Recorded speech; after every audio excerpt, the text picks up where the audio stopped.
안녕하세요. 성경과 역사 시간에 함께 하신 여러분 반갑습니다. 오늘은 성경과 역사 첫 시간인데요. 앞으로 성경을 기본 교재로 하여 인류의 6천년 역사를 여러분과 함께 나누려고 합니다. 먼저 역사의 정의를 알아야겠죠. 여러분, 역사는 무엇일까요? 과거에 대한 기록으로 알고 계시죠? 맞습니다.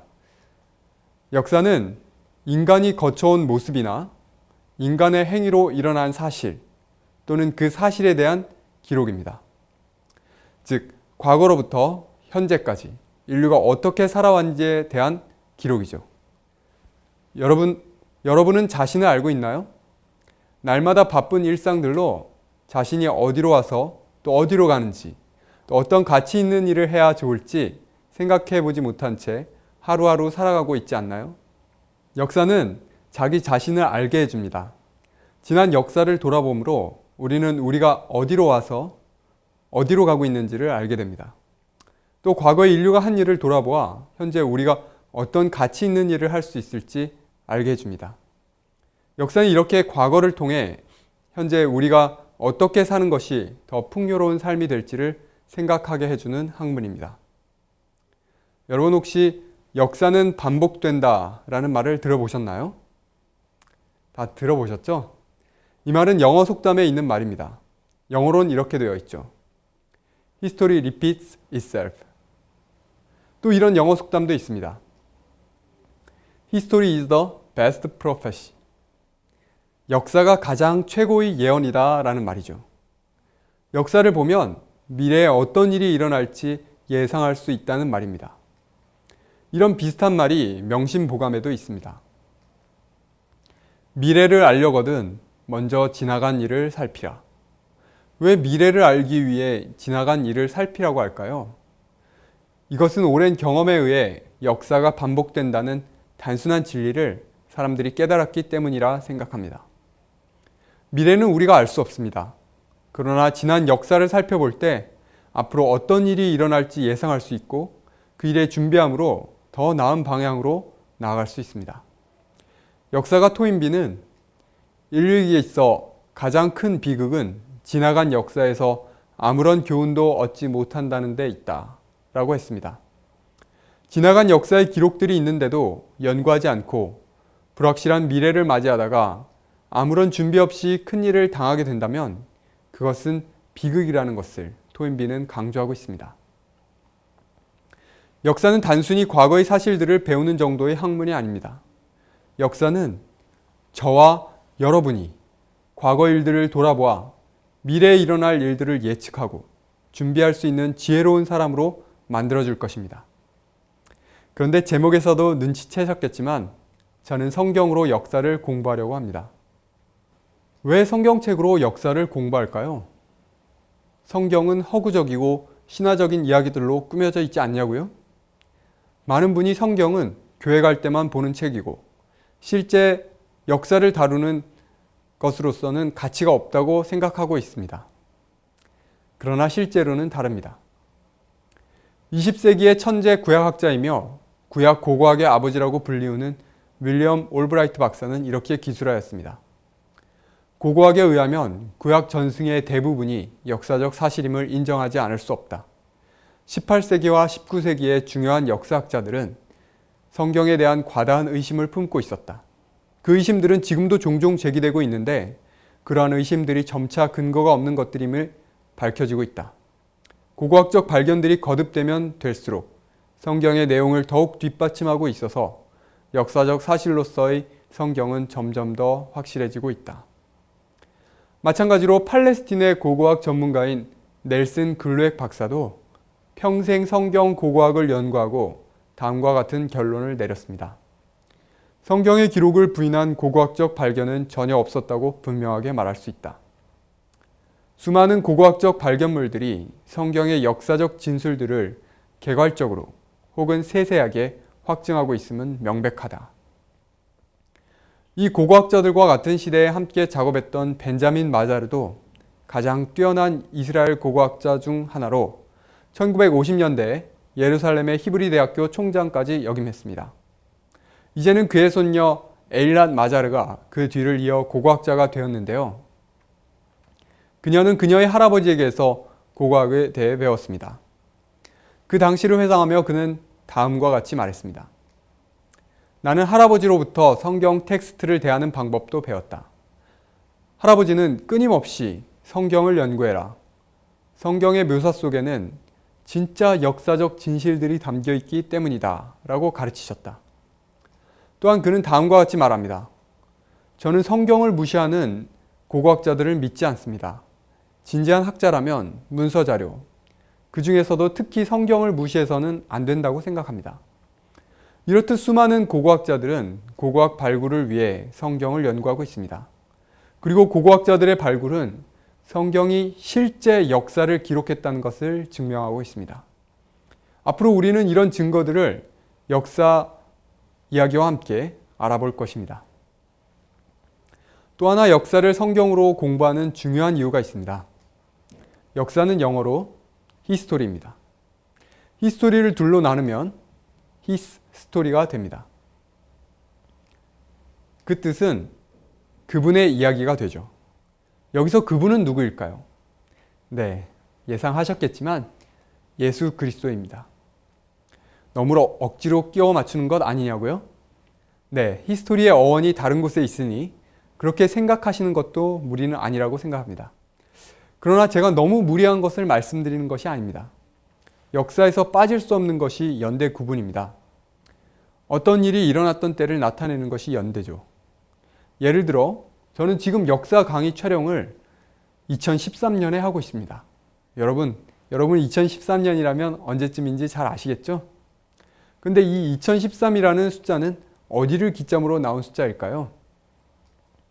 2013년을 정확하게 표기하면 AD 2013년입니다. 여기서 나온 AD는 2013년이 어디를 기점으로 한다는 것을 알려줍니다. AD는 라틴어 아노 도미니의 약어로 그 뜻은 주님 이후에 라는 뜻입니다. 이것은 더 정확히 말하면 예수 그리스도가 오신 이후라는 뜻이 됩니다. 그래서 우리는 AD 2013년이라고 하면 예수님께서 오신 이후로 2013년째에 살고 있다는 것을 알 수 있습니다. 그러면 예수님 이전에 있었던 일들은 연도 표기를 어떻게 할까요? 그것은 BC를 사용합니다. 여러분 잘 알아두세요. 앞으로 BC나 AD는 몇 시간 보게 될 테니까요. 이 BC는 영어 Before Christ의 약어입니다.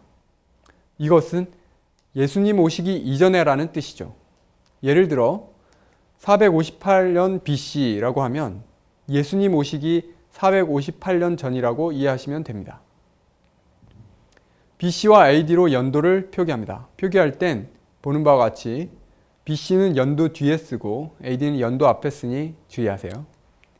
네, 이렇게 연도를 표기하는 것이 예수님께서 탄생하신 이전과 이후를 기점으로 표기된다는 것만 봐도 역사와 예수님은 아주 큰 관련이 있다는 것을 알 수 있을 겁니다.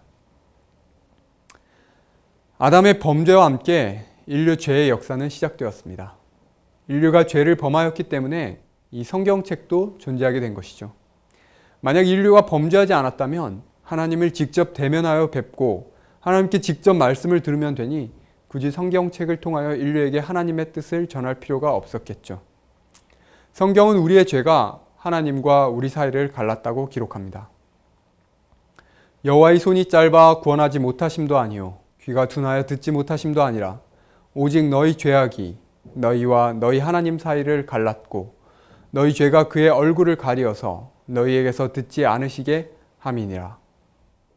그래서 하나님은 우리를 구원하시기 위한 하나님의 뜻을 우리에게 전달하시기 위해 하나님의 말씀, 성경을 주셨습니다.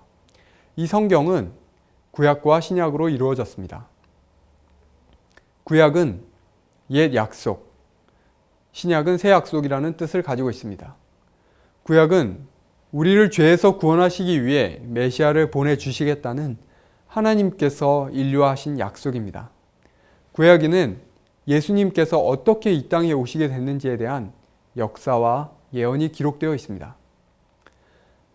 사단은 인류를 죄에서 구원할 메시아가 이 땅에 오시는 것을 막기 위해 아담으로부터 시작해 온 인류를 범죄하도록 만들었고 메시아를 탄생시킬 이스라엘 백성을 범죄하게 하여 다른 민족들에게 포로가 되게 했으며, 예수님께서 탄생하셨을 때는 직접 시험하였으며, 심지어 예수님께서 사명을 성취하지 못하고 죽게 하기 위해 노력했습니다. 그러나 예수님은 이 땅에서의 사명을 다 이루시고 승천하셨습니다. 신약은 예수님께서 의인들을 데리러 다시 오시겠다는 약속입니다. 구약시대에 예수님의 사명을 맡기에 실패한 사단은 이제 예수님 안에서 거듭난 의인들과 싸워오고 있습니다. 그는 구약시대에 하나님의 선민들을 범죄하게 하여 멸망당하도록 한 것처럼 신약시대 그리스도인들도 똑같이 멸망시키기 위해 노력하고 있습니다. 그래서 성경은 다음과 같이 기록하고 있습니다. 우리의 씨름은 혈과 육에 대한 것이 아니요 정사와 권세와 이 어두움의 세상 주관자들과 하늘에 있는 악의 영들에게 대함이라. 우리는 우리를 멸망시키려는 사단과 우리를 구원하시려는 하나님 사이에서 벌어지는 선악간의 대전쟁의 역사를 공부할 것입니다. 인류의 6,000년 죄의 역사는 지금까지 반복되고 있습니다. 그러면 이렇게 반복되는 역사는 언제 끝이 날까요? 언제 예수님께서 다시 오시겠다는 새 약속이 성취될까요? 역사는 반복된다고 했으니 무한정 반복될까요? 예수님의 초림에 대한 예언과 약속의 말씀이 성경에 456회 기록되어 있습니다. 그런데 재림에 대한 약속의 말씀은 성경에 1518회나 기록되어 있습니다. 하나님께서 우리에게 수차례 약속의 말씀을 주신 것처럼 예수님은 분명히 다시 오실 것입니다. 그러나 그 전에 죄로 점철된 이 세상에 예수님의 재림 전에 먼저 있어야 할 일들이 있습니다. 그것은 죄짓기를 그치는 하나님의 증인들이 그 14만 4천이 생겨나고 천국 복음이 온 세상에 증거되기 위하여 전파되는 것입니다. 14만 4천이 섰는데 이 사람들은 하나님과 어린 양에게 속한 자들이니 그 입에 거짓말이 없고 흠이 없는 자들이더라. 이런 하나님의 사람들을 피조물도 기다리고 있습니다. 피조물에 고대하는 바는 하나님의 아들들에 나타나는 것이니. 마태복음 24장에는 세상 끝에 있을 일들에 대한 예수님의 말씀이 기록되어 있습니다. 끝까지 견디는 자는 구원을 얻으리라. 이 천국 복음이 모든 민족에게 증거되기 위하여 온 세상에 전파되리니 그제야 끝이 오리라. 죄짓기를 그치는 하나님의 사람들이 생겨나고 그 사람들에 의해 천국 복음이 증거되기 위하여 온 세상에 전파될 것입니다. 그러면 끝이 온다고 했습니다. 그것은 이 반복되는 죄의 역사의 끝인 영광스러운 예수님의 재림이 될 것입니다. 우리는 성경에 나온 역사를 연구할 것입니다. 이 모든 역사를 통해 얻는 교훈은 단순한 지식이 아닌 구원에 이르는 지혜를 우리에게 줄 것입니다. 그리고 결국 우리를 하나님의 증인들로 변화시키는 능력의 말씀이 될 것입니다. 다음 말씀을 읽겠습니다. 성경은 능히 너희로 하여금 그리스도 예수 안에 있는 믿음으로 말미암아 구원에 이르는 지혜가 있게 하느니라. 모든 성경은 하나님의 감동으로 된 것으로 교훈과 책망과 바르게 함과 의로 교육하기에 유익하니 이는 하나님의 사람으로 온전케 하며 모든 선한 일을 행하기에 온전케 하려 함이니라. 성경의 구약이나 신약에서 하나도 버릴 말씀은 없습니다. 하나님의 말씀인 성경은 우리를 하나님의 사람으로 온전케 만드는 생명의 말씀입니다. 이 말씀은 이 죄의 역사가 끝나기 위해 필요한 하나님의 증인들을 만들어주는 능력의 말씀입니다. 성령님께서 함께 하셔서 우리가 이 말씀을 깨닫고 즐겨 순종하기만 한다면 우리는 하나님의 증인들로 서게 될 것입니다. 예수님께서 곧 오실 것입니다. 성경에 기록된 예언은 거의 성취되었고 이제 남은 예언은 얼마 남지 않았습니다. 거룩한 예수님께서 다시 오실 때는 죄를 여전히 품고 있는 악인들이 서지 못할 것입니다. 그 큰 날의 악인들이 산과 바위에게 우리 위에 떨어져 보좌에 앉으신 이의 낯에서와 어린 양의 진노에서 우리를 가리우라고 소리 지른다고 묘사되어 있습니다. 계시록에는 그들의 진노의 큰 날이 이르렀으니 누가 능히 서리오? 라고 질문하고 있습니다. 그 대답은 죄짓기를 그친 하나님과 어린 양에게 속한 자들, 즉 그 입에 거짓말이 없고 하나님의 보좌 앞에 흠이 없는 자들입니다. 그때 우리 모두가 하나님의 사람들로 서서 기쁨으로 주님을 맞이할 수 있기를 간절히 바라고 기도드립니다. 오늘은 성경과 역사 첫 시간으로 방송을 진행하는 저와 또 시청하시는 여러분을 위해 제가 기도하겠습니다. 앞으로 저는 항상 방송 촬영 전에 기도하고 시작하겠습니다. 여러분도 방송 시청하시기 전에 꼭 기도해 주세요.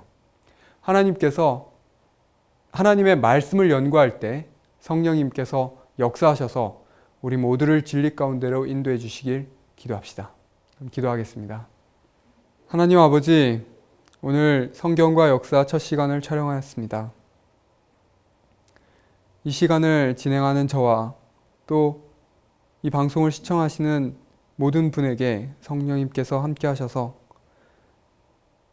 이 성경을 통하여 기록된 역사와 예언을 이해할 수 있는 지혜를 주시고 또 이 말씀을 분명히 깨달아서 주님의 증인들로 준비되는 시간이 될 수 있도록 주님 인도하여 주시옵소서.